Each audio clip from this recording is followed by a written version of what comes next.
Fabiana, welcome to Studio Class. I am so thrilled that you are here to be a Masterclass guest for us. I have been wanting to talk to you for so long, and so this is really such, selfishly such a pleasure for me, and I just get to bring all my listeners along with you. So to kick us off, I was hoping that you would just tell us a little bit about you. Absolutely. Well, first of all, thank you so much for having me, Megan. I'm really excited about being in your podcast and connecting with your wonderful community and just getting to know you better as well. My name is Fabiana Claure. I am a pianist and a business strategist for musicians. I'm the founder and CEO of the Musicians Profit Umbrella, which is a global business mentorship program that helps musicians build, grow, and scale their music businesses into the online space so that they can create businesses that no longer trap them in the time for money trap. They can actually have complete autonomy over their time, monetize their knowledge instead of their time, and build unlimited financial and artistic prosperity. Oh, I love this. Now, as a mother of two and a wife, it's also important to do this in a way where you're not sacrificing your quality of life. My journey has been one in which I've constantly had to juggle building businesses, multiple businesses, as well as being a mom and a wife. I found that building businesses is easy. The hard part is balancing it with the rest of the things that we need in our life and not getting to a place of burnout. When we focus on one thing, we can really be good at it. Yeah. But the challenge is, how do you do it all, right? How do you create balance in your work and your life and your health and your mindset and your relationships? And that's what I'm most passionate about, is helping musicians build businesses without sacrificing their quality of life. Right. I think I love this so much. And so many of the things that we're thinking about align. When I think about the context in which we have a lot of people that come to me or like listen to the podcast, they might have gone through school and they're getting all of this information, good information about their craft, about running their business, right? But they're not always getting information about how to integrate, right? And so they get this information that's just like, oh, well, if you could just work literally every hour of the day, then you'll have a successful music business. And I think what you're saying is, beyond necessary, right? That we have to be whole humans. And I'm so glad that you're helping so many people do that for themselves. So Fabiana, I would love to kick things off with one of my favorite questions to start with, which is, what is an intention that you're holding for yourself right now? An intention that I'm holding for myself is to build more awareness throughout my day. Awareness of how the rhythm of the day goes, of the routines that I'm able to create in my personal care, in my work, to the habits that I'm developing, and overall being able to be basically the director of my movie instead of the actor. That's my number one intention. And it's really transformed everything that I've done in my life. And the more I'm looking for that role of being the director versus the actor, everything really has a new perspective. So when things become challenging, when things happen that are unexpected, when changes happen that I wasn't looking into, to not feel that I'm in the movie, but to take a step back and say, okay, what am I feeling right now? And how can I address that emotion? And how can I react in a way that I would be able to look back on and say, okay, I took some time to think about it versus I just reacted. I think in times in my life, I felt like I was just reacting to life, and I was the actor in the movie. And I was believing everything that came into my head, and I was acting based on that. So my number one intention as I go through my day, as I work with my clients, as I interact with my family, is to be the director, to look at how I'm feeling and to be that awareness behind the experience. You see what I mean? I do. Do you have a sense of when you started to realize that you felt like the actor in the movie rather than the director, like how that awareness started to come through for you? It's physical, Megan. I feel it very physically.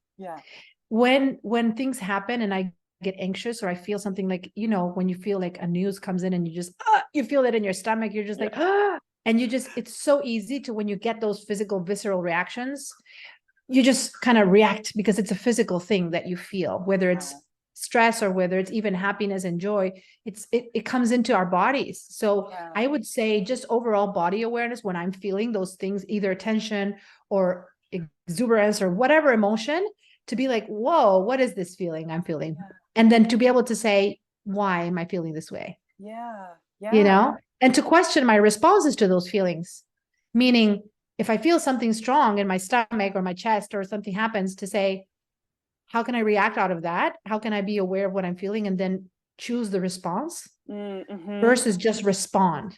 So I would say in a nut case, it's just being in a shortcut is just being aware of the physical responses that I feel throughout my day to things that happen. Definitely. I love that. I think that putting that kind of stop or a trigger in between the I'm feeling something and I'm reacting to it is so important, but also really challenging to do sometimes. If like, as we're practicing it, I wonder if you've had any thoughts about ways that even just little tips and tricks that you've used to kind of put something in your life. Like, do you what's a action that you do to kind of help yourself put that little pause there and like choose your next step rather than just feeling reactive? That's a great question. I would say hands down, the best hack that has allowed me to develop this awareness and be able to have this control. And it's, you know, I say have this control. I don't really know that I have it 100%, but it's certainly something that I'm aware of. I'm trying to get better at it. Right. But the number one way that I do this is through daily rituals, daily practices of meditation, daily practices of mindfulness, being conscious of my breathing, being conscious of my physical state. But above all, meditation, I would say, really helps. Because when you put yourself in this state of completely aligning with the present moment and just stillness, and especially as part of the meditation, designing your vision for what you want and who you want to be, and reminding yourself, meditation actually means to become familiar. So when you are practicing meditation, essentially, if you're doing it, you know, ideally in a way where you're not only centering yourself to be still, but also creating an intention for what you want, you're creating that vision of the person that you are trying to become and how you're trying to evolve. And you're meeting that person on a daily basis, and it becomes closer. And so when you are becoming when you are reacting as your old self throughout the day, you have that point of reference to say, but that's not who I want to be. That's not who I need to be anymore. Because I just reminded myself first thing in the morning and last thing at night of who I need to be in order to create my life. And part of building our music businesses is so internal as it is external. We can't change our external reality. We can't change our circumstances until we're willing to go inside and change ourselves. And so by working on yourself internally and creating these practices, these habits of having these moments of meeting the new version of yourself that's going to make your dreams come true, you're rewiring your brain and putting yourself in a predisposition in your day to have that reference point of like, I can't react this way because this is my old self. You know, and I'm no longer wanting to be this person. I need to be the person I declared I was going to be in my meditation. I love this. Fabiana, I'm not sure. I want to ask this question, which is about envisioning our future selves a little bit more. And I find that with clients or friends or anyone that I'm talking to, so much of being able to build our music businesses, build our empires, right? Is being able to envision what's available to us in the future. And I know that that's not really a question, but I really want to ask you, can you speak to that what does that look like about being able to envision all of the things that are available to you as an artist instead of maybe bumping up against your limiting beliefs or feeling kind of like, I can't move beyond this, or, oh, that's for other people, but it's not for me. I can't have a successful music business because nobody makes money in the arts, or those kinds of things. Absolutely. Well, that's a really important question because your environment will determine your perspective, right? And, you know, if you're surrounding yourself by people who believe those limiting beliefs, who believe those stories, who are constantly, you know, sharing those and surrounding yourself by people who are saying that it's not possible, that starving artists, etc., then chances are those perspectives will influence your level of thinking. It's just going to happen by osmosis. Yeah. So in order for us to start shifting our perspective, not only do we need to work internally on our own subconscious and reprogramming of our personality and our intentions to evolve, but we must surround ourselves by people who are on the same path of growth, who see things from a place of hope, of possibility, who are doing the things that we want to be able to do.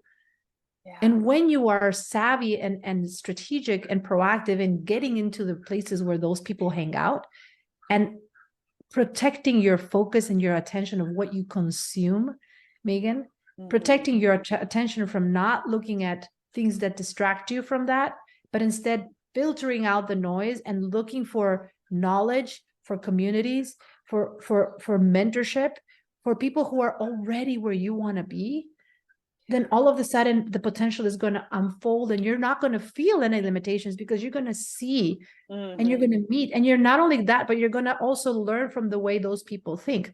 Here's the thing, and I tell this to my clients all the time. Like, there are people right now that are generating $1 million a day and more. Yeah. Do they have more than 24 hours in a day? Do they have more time in their day than we do? No. Do they have any superpowers that we don't? No. They're using their time differently. They're thinking about their time in a different way, and they're making decisions according to those beliefs. Yeah. Yeah. That's the only difference. Yeah. So when you start thinking like they do, when you start surrounding yourself by the behaviors and the habits of people who are able to create success, and not only financial, but also an alignment. As I said before, I don't just talk about financial success as the only way of succeeding. Yeah. There are people who make $1 million and are miserable, but I'm talking about having it all. Yeah. I'm talking about people who not only create wealth, but create aligned lives, who are there for their families, who are thriving artistically and creatively, who feel expansive about their day. Yeah. Like, absolutely, surrounding yourself by those people is the key to succeeding and seeing the possibility. Yes. Oh, so many. Fabiana, we have so many things that we like to talk about in common, and these are all my favorite topics. So I also hear us kind of getting closer towards talking about some things like community building and thinking about, who am I interacting with regularly, right? Who's influencing me? Who am I influencing in these and that can be through, who we're working with, our collaborators, right? Our students, our mentors, our friends, our neighbors, those kinds of things. Because we talk a lot about community building and being in those places and being around people who are influencing us positively, sometimes I know that my students or my clients feel like they're not always sure what actions they're supposed to take to, quote unquote, build community, right? And I was wondering if you could talk a little bit more about that. What do you counsel people to do when they're looking to build these kinds of really positive relationships? Yeah, I think there's an important part of defining your own self before you're trying to build a community around that. And when I say your own self, I specifically mean a brand, right? In order for you to build a community and have people around you understand you and want to surround themselves with you, you need to know what you stand for as an artist, as a musician. You need to have a position in life. You need to have a perspective and a message that you want to convey that's going to become that bat signal to the world, so to speak, that's going to tell people, hey, I'm here. I have this perspective. I have this dream. I have this vision. Maybe I want to solve this problem. And that's usually something that most musicians don't realize that they need to have. And so when they try to build communities and they don't have a clear brand, they don't know exactly who they are, what they're about, what they stand for, and how to define not only the work that they do, but the why behind that work. Then it's really hard to create that community, because who are you going to attract? What are they going to come for? So I would say the first step, when you are intentional and you want to say, I want to build an audience, I want to build community, I want to build my presence online, especially, is looking for ways where you can clarify your own self first. You can define, who are you? Why do you do what you do? what are the hills that you're willing to die on? Like, what are the things you really want to take a stance on? Yeah. And knowing that the more intentional you are with those like messages, with this information, the more conviction you can share about your beliefs, about the things that maybe you feel could be done in a better way, that you know can fix people, can help people, things that you want to share, and not feeling that you need to apologize for them or wait for someone to tell you that they deserve, like that it's worthy, but actually embrace your inner worth and say, like, I have a story to share. I have a perspective. I want people to know what I have to offer. And not feeling that you're less than or that someone else is better, but really embracing that from a place of just authenticity, and knowing that, of course, there's always things we can improve.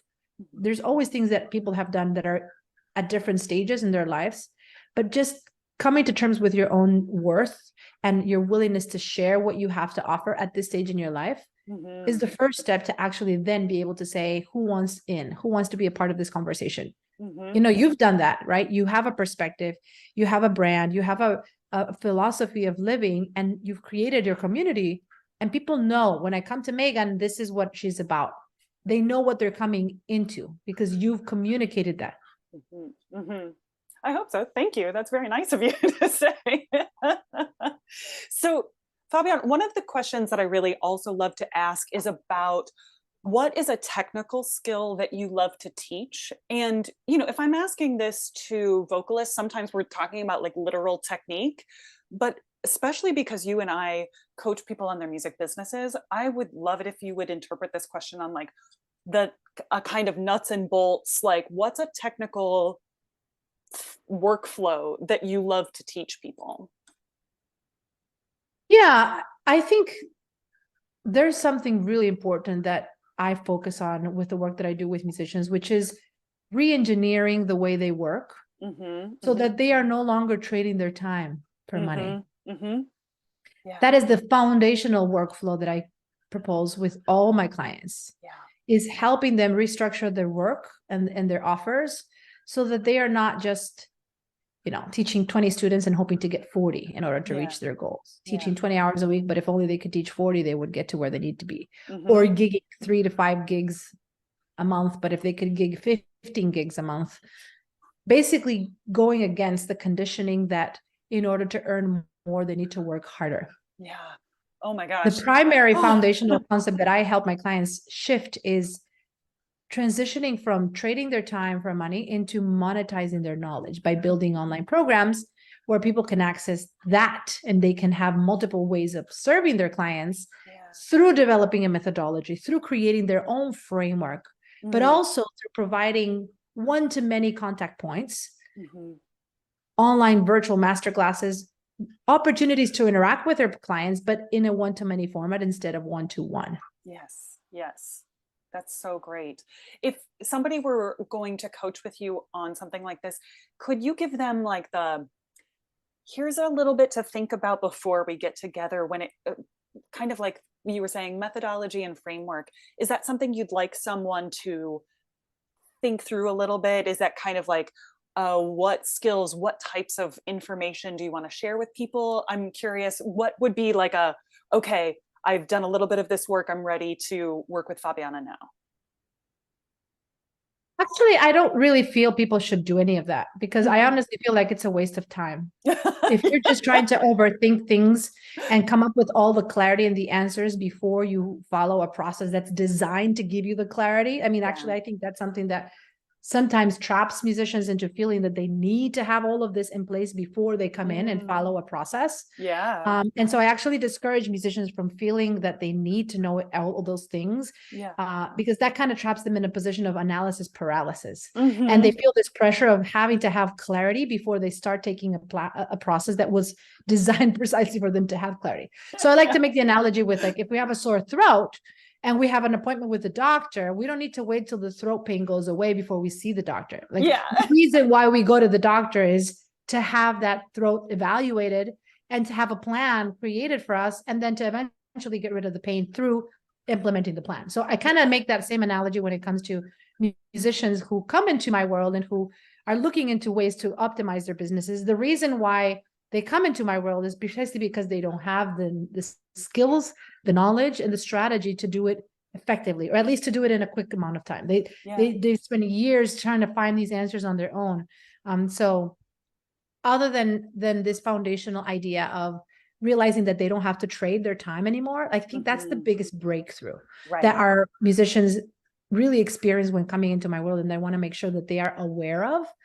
As long as they understand that their time is their most precious commodity, and that they shouldn't continue striving for more work in the wrong way. That's really all that is required, all that I encourage musicians to understand and to open their mind, and to just be willing to restructure the way they work in favor of building a more strategic and leveraged business. That's really the only thing. Yeah. Oh, that's so great. And I love what you said about analysis paralysis, and making sure that we're not trying to like make everything perfect before we can like go to resources and take that next step in a way where somebody's like, come with me, I'm making this as efficient and like straightforward as possible, right? This is where you're going to get this information. So I love that. Fabiana, would you come with me for a second, which is one of the things in my brand, as you mentioned, is talking about micro actions. And micro actions are just like helping us break it down into like these smallest component parts, right? Instead of the example that I always use, sorry, my listeners are going to be like, Megan, get a new example. But instead of saying, write the grant, right? We pick like one element. I'm going to polish the narrative, or I'm going to finish working on the budget for the grant, breaking it down so that they become easier to process, right? And also for us to not feel so overwhelmed by like the mountain and just like focus on like the step right in front of us. That's all to say, Fabiana, do you feel like you have a micro action that's been particularly impactful in your own career? I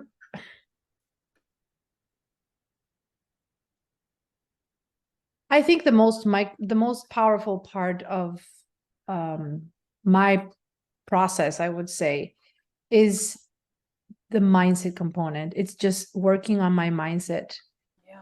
Yeah. I feel like I've learned different strategies throughout the years through my experience, building initially a brick and mortar music school back in 2011, just fresh out of doctoral degree, finishing my doctorate in piano, and then starting a business school, working on the perspective of what it would take to take that leap of faith, and working on my mind at that time, and being okay with the risk that was involved in signing a lease for a brick and mortar facility, going all into a like brick and mortar music school, hiring people, working all day long. Then from there, transitioning into building a university program at the University of North Texas 5 years after, and actually delegating my school and learning how to make something work without me, and kind of putting it on autopilot. From there to having run that music business program, built it, to then building an online business now in the last 3 years and helping musicians do this in the online space. The one thing that has been key in my different stages of my career has been working on my mindset. And some things have come intuitively. Like we were actually interviewed in PBS right when we started our music school back in 2011, and they made this featuring about like young entrepreneurs, this and that. And even then I shared my thoughts about building a business, and I said something along the lines of, I just learned to live with this uncertainty. I just learned to live with this awareness of the risk, and to be okay with that, and not see it as a sign that I should not move forward. And when I look back, I was like, my gosh, since then I had that already clear, but boy, have I had to remind me all this time in the last 13 years through different moments where I've taken risks. It's always come down to like, okay, how am I going to juggle this new challenge, and how am I going to be able to be okay with the risk and learn how to manage it responsibly, and also to not wait until everything is always sure before moving forward. So when it comes to micro actions, I would say the number one thing has been looking at the way you make decisions, looking at the way you handle risk, and being aware that the more you develop tolerance for change and uncertainty, the more you are willing to take calculated risks in your life, that's a sign of growth. That's a sign of potentially expanding a lot higher. The less you are willing to do that, and if you find yourself risk averse and trying to stay the course and just not change because you're afraid of what could happen, then to be able to be aware of that mindset and to remind yourself like that's not conducive to growth, and that's probably why you're stuck. So the micro action that I would share with your community is just having that mindset awareness. And yes, strategies of business and marketing, there's so many of them, but if you don't have the right frame of mind, none of those matter. Right. Yeah. I say that to my clients all the time when we walk through like the framework, and mindset is part of my framework as well. And I say, it took me a long time in coaching to realize that if we don't address these things, then just the straight up music business elements of, creating, like, we can't even talk about create an email list until we talk about like, you deserve to have people that want to interact with your work, like those kinds of things. And you had mentioned things like mindfulness and meditation. And also what I hear you saying in that is that the micro action is work on your mindset, which can be in lots of different formats, right? Throughout time, you're going to be using different tools and strategies to do that. But the idea is like staying true to, I will continually, kind of work on or refine my mindset, or, be engaged with a positive mindset. And I was wondering if you had any of those other tools or strategies that you wanted to toss out there that you would recommend to people, obviously mindfulness and meditation being really, really powerful ones. But if there was anything else that has kind of helped you at different times, so that if somebody's kind of like, I've been doing this, but I don't feel like I'm positively engaging my mindset or working on it in a good way, could you give them something else too? Yeah, so absolutely. So another thing that's been very important is developing a love for communication and engaging with your audience and engaging with people who you want to serve. Because here's the thing, we can be very perfectionist as musicians, and we're used to kind of practicing in the practice room and then showing up with a finished product on stage and presenting and like expecting applause. So when it comes to building your business and developing your career, you can't work that same way. You can't just be isolated and trying to polish your idea and fine tuning it and then expect to present it and have raving applause. It's not the way it works in business. So you need to detach from this idea, and you need to know that the more you communicate with your potential clients about your ideas, the more you are like embracing communication and visibility and a willingness to share your perspective, whether it's through video, whether it's through blogs, whether it's through whatever. But if you don't create content that is going to engage your audience to respond to that and get that critical information from them around what they connect with, what resonates, what are they indifferent, and from there, consider building and creating a better product or defining and refining your offers, you're just wasting your time. You cannot build this in the practice room. You have to build this in the arena. Yes. Okay? You got to get yourself out there. You have to interact with clients. And I see this all the time. Musicians come to me, they're like, oh, I've got this crazy idea. I love my idea for the business. Do you think it's going to work? And I'm like, it's not my job to tell you whether it's going to work or not. You need to have that information by interacting with your potential clients and seeing how they respond. Because I'm not going to buy your product. Right? It's your clients who will. So you're asking the wrong questions to the wrong person. Right? So what I can show you is how to find that information out and learn how to research and get that information from your clients. But it's not my job to tell you whether this is a brilliant $1 million business idea or not. So I would say the other thing is incredibly important is, if you want to grow your business, is not feeling that you need to come up with all the answers on your own and design this product and create all of it in a vacuum, but instead intentionally interact. And the other good thing about it is that when you communicate with your potential clients and you're talking to them, you're having conversations, you're engaging through them online, your confidence is going to skyrocket. Because all of a sudden you hear them say, oh my gosh, Megan, like this is so helpful. Thank you so much. I can't believe what you just said. This was so impactful. And I've been struggling with this. But you know what? When I heard your video, when I would listen to your podcast, when I saw you speak, oh, I felt such a relief. Like this makes so much sense. Or getting in conversations and asking directly to your clients, what are you struggling with? What is your challenge? And having them say, you know what? This is my problem. And then you can say, well, can I fix this problem? Maybe yes, maybe not. Yeah. But you won't know until you interact with your audience. Yes. I love that you said this, Fabiana. I've definitely interacted with students in workshops and masterclasses, and they say like, well, I want to build this content arm, but I have to know that it's going to work. And that suddenly, and I was like, oh no, that's, I wish that would be so cool, but no, that's not how it goes. And I think that's such a great example of what you're saying too, about engaging with your own sense of risk and taking that step forward anyway, is you have to practice in as many ways as possible, right? To set down that fear and uncertainty and just say, you know what, I'm going to try it anyway. Like, I'm going to see if I can take this step forward. I love that. I wonder, I thought that the interacting with your audience and asking them questions is such a valuable part of us building our businesses.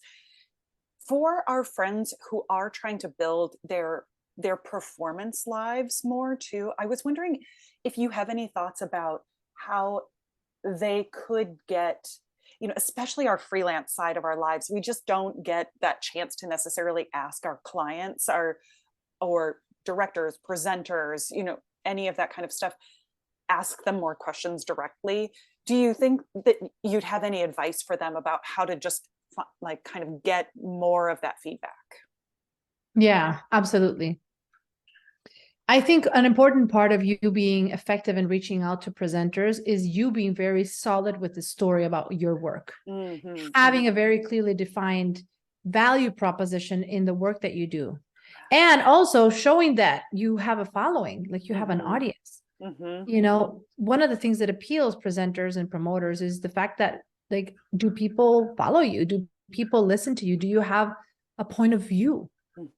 And it doesn't necessarily mean you're the best performer, but it's that you have a philosophy for the work that you do. And even in the way you play, even in the selection of repertoire that you choose, what's the purpose behind that? Like, why are you playing this type of music versus that type of music? What's the reason you are this type of artist instead of another?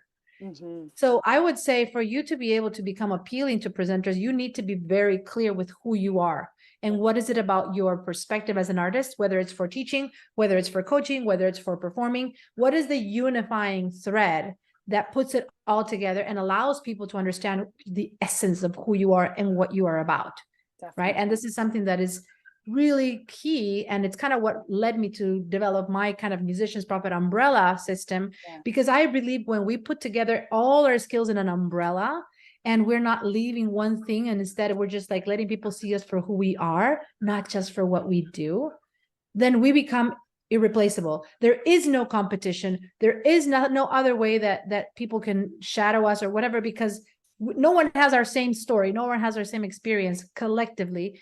And so when you have that clearly defined, and not only that, but you can articulate to presenters how your presentation will benefit their venue, how your audience, how your value proposition, what is the benefit for their audience of you playing. And when you can convey that beyond just, can you hire me, please? And instead of wanting people to pick you, you position yourself as something that you have already inherent value of, and that you could potentially help strengthen their organization through your work, through your performances, through the audience that you bring, whatever that looks like. Then now you have a business proposition. You're not just pick me, pick me, pick me, but you're actually approaching presenters as a business as well. Absolutely. What a great starting place for collaborations. What a great place for like business partnerships is, if you know yourself as a business and you're bringing them value, then they can see that and you're saying like, this is going to work well. I'm assisting your business. You're assisting my business. This is partnership. So Fabiana, can you tell me a little bit about something that you're working on in your business or building in the business that you're excited about at the moment? Like, this is kind of, tell me about things that might be coming up that you can share. Nothing that has to be, like lock and key proprietary, but it just something that you're really excited about that's coming up in your business. Yeah, well, I actually have been working on writing my first book now. Oh my God, and so I am exciting. Super excited about releasing it later this year. And it's one of those things that I think is going to be incredibly helpful for musicians around the world to be able to access an inside view into the process that I use that has not only helped me build my businesses, but also help musicians be able to learn how to put their businesses on autopilot. Because that's really, I think, the success formula is not just creating a business, but ultimately allowing it to work without you needing to be involved in every step of the way. Yeah. And so I think your audience can, stay in tune, or just, stay in the loop, because I believe that book is going to create an incredible change. It really started 12 years ago when I finished my doctorate degree.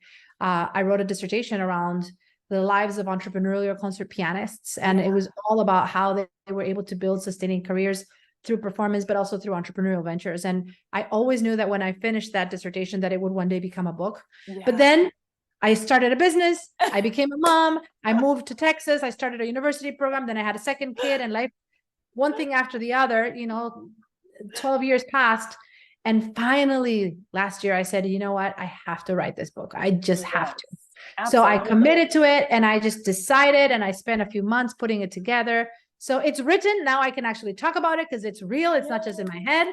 I have the draft. I'm going to edit it now. I'm in the process of, editing it and getting it all processed and set up for, publishing and getting it out into the world. So I think that's one of the most exciting things that I am now looking forward to unveiling in the next few months. Absolutely. Okay. Well, I am so excited. I'm definitely going to put information about the book in the show notes, like when our episode comes out, and I will 100% be buying that book. So that sounds so exciting. I'm so thrilled for you. So thank you. Do you have, let's see here. I do want to ask a follow-up question to this, which is, okay, writing books. Lots of us are kind of like, thinking, oh, maybe this might be in my future. Do you have any advice for people, especially through, they've got very specific knowledge that they're wanting to share, they're wanting to pass on, one to many, definitely a book situation. Do you have any advice that you would just want people to keep in mind if that's kind of tickling in the back of their head? Yeah. The number one advice that I would suggest is, if you are going to consolidate your knowledge, whether it's writing a book, whether it's creating a YouTube channel, whether it's releasing an album, any way that you're going to capture your proprietary information for the masses, make sure that you have a business plan for that product. Don't just release it for the sake of releasing. And most musicians, unfortunately, make that fatal mistake of spending years and years and years of their life creating beautiful works of art, releasing albums, creating YouTube channels with thousands of followers, with all these beautifully edited videos, but they have no plan for behind those products. There's no end game, no strategy into what do you want your audience to understand and to ultimately do, with that information. How do you want them to apply it? How can that help them and also help you? So you don't just spend 3-4 years spending thousands of dollars creating an album or writing a book or creating YouTube videos, and then you're still broke and you're still starving, right? And you're still like, I put all this energy, music is but a bad career, I should have been a doctor. No, it's that you just did it with a wrong strategy. You didn't have a business plan. You didn't have an end goal, a desired outcome that you want your audience to do after consuming that product. So that's the number one recommendation is, yes, you want to write a book. I encourage you to do that, but what's the plan? What's the plan for that book? If you don't have one, don't waste your time in writing a book. First, come up with a business. Make sure you have a way of monetizing your knowledge. Make sure you have a way of people being able to do something with that product. And once you have that, then go ahead and release the album, write the book, make the YouTubes. I don't care. That's number one advice. I love it. That is such chef's kisses advice right there. So, Fabiana, you know that I believe curiosity is a superpower. I really think that curiosity just like fills us up and keeps us artistically alive in so many ways. And I was wondering, what is something that you are curious about these days? Oh, I'm too curious, actually. This is such a dangerous question for musicians. I am curious. I am curious because the thing is, I think that's been a great advantage for me to be this inquisitive person, but likes to learn a lot. But at the same time, I have to manage that curiosity carefully because it can distract me, right, from what I need to focus on. So if I would say what I'm curious about, I think I'm very much into inner game inner game, the thoughts, the inner process, the inner development. The thing that I'm fascinated by is how our behaviors and our thoughts create our reality. And so that's something that I'm very curious about and learning more. And every time I learn more, I get blown away. I'm just like, what? You know, the more I understand about brain science and psychology and how our thoughts create our reality and how true that is. It's scary how true that is. I'm curious about understanding the inner game, because I feel like when you do that and you're committed to that and passionate about that, nothing becomes too much. Nothing is too hard for you to handle. There's nothing that can come your way that you cannot manage because you're so strong inside. So that's the number one thing that these days occupies my curiosity. When I do have time for being curious, which I protected very carefully, I don't lately embark in too much of that because I'm really intentional in like creating rather than consuming. You know, I'm more of a creator than a consumer. And I think that's also helped me a lot, not be always learning and consuming information, but instead focusing on creating and building. But when I do embark in the learning side of things, that's one of the things that I'm passionate about. I love that. Oh, I feel so motivated. Fabiana, where can people find you on the interwebs if they want to interact with you, your work, maybe work with you, any of that kind of stuff? Where would you like people to be able to find you? Oh, absolutely. I would say I've got a really great resource that potentially could help your listeners understand some of the key strategies for delegating your business and putting it more of an autopilot situation, which I think is something that musicians don't really understand enough how to do, generally speaking. And I think this resource could potentially be a game changer for any musician listening. It's called musicbusinessfreedom.com. And so if anyone is interested in understanding more behind the scenes of how this process works and what you could do to build more freedom in your music business, then I think that would be a great resource for you to check it out, musicbusinessfreedom.com.